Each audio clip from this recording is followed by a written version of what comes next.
In the event that your graph looks a little funky, and what I'm referring to is, here's our function, and if you have some sort of connectivity happening here, so here's actually where our asymptote is. If you see something like this, the only reason you're seeing this line right here, the function doesn't actually drop back down. What's happening is your calculator is trying to connect two pieces of the graph. So in fact, as we mentioned, there is a function taking place from 0 to 100, but also after the asymptote, the function continues on. Now, it might not make practical sense, but let me just show you here. If I went from -8 to +8 on my y and 0 to 200 on my x, we would actually see that the function goes up to its asymptote. As percentage increases to 100, the cost increases infinitely. And then there's our asymptote right there. So it's trying to connect these two pieces, which I don't know why it does that, and I don't know how to change it, to be completely honest. It's probably not worth the hassle. And then after the asymptote, the function is increasing. So basically, now you're talking more than 100%. And these values don't really make sense in the context of the problem, but just so you know why you're seeing that, I wanted to put that out. So let's say that our goal is to look at how much it would cost a cleanup crew to clean up 85% of a visible spill. So again, we want to know, what is the estimated cost?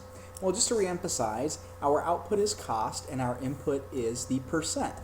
So we just basically need to, of course, insert 85 to reflect the adjustment of cost. Now, the only reason I'm going through this is to emphasize order of operations. In other words, I would first need to compute the numerator, and then I would compute the denominator. Or you can compute the denominator first, but we can't actually divide them until we have the values. So 0.08 times 85, let's see what that would give us. 0.08 times 85 would be 6.8. So this would be equal to 6.8 on top divided by -85 plus 100. Well, that's +15.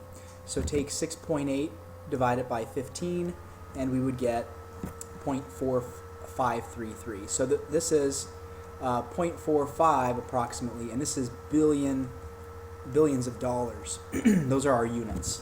So if we went to our table and we scroll down to about, let's see, 85, we should see something pretty close to 0.45 billion. Now, one little trick that you can do in your calculator is if you in your table set mode, set your independent variable to ask. What that does, and don't do the dependent, don't mess with this one at all. What that does for us is now in my table, you'll notice you have blank x and y values.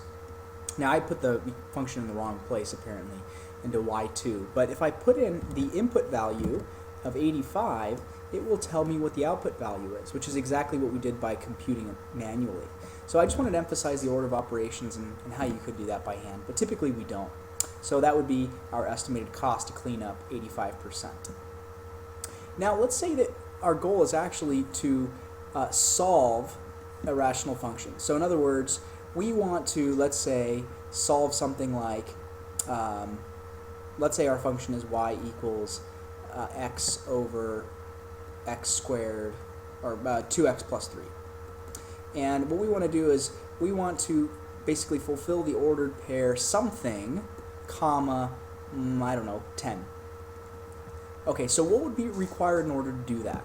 Well, first of all, we know that y is 10, and we want to figure out what x is. So this means we're solving. This means we have to rearrange stuff. So we would replace y with 10, and now we would go ahead and solve for x. Well, how do you do this? Well, let's just think of a simpler example. So here's a little parallel. A little parallel to this example would be, what if you had something like this? 10 equals x divided by 2. Well, how would you isolate x? Well, if you know that x divided by 2 equals 10, then that must mean that if I double 10, that will tell me what x is. So just like, think about a simpler example, maybe even this. 2 equals 6 divided by 3. True statement, right?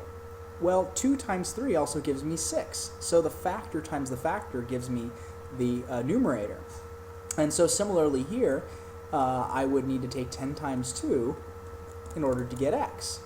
Now, in terms of how you learn to solve equations, you'd probably just multiply both sides by 2. So Method one is to think about it logically.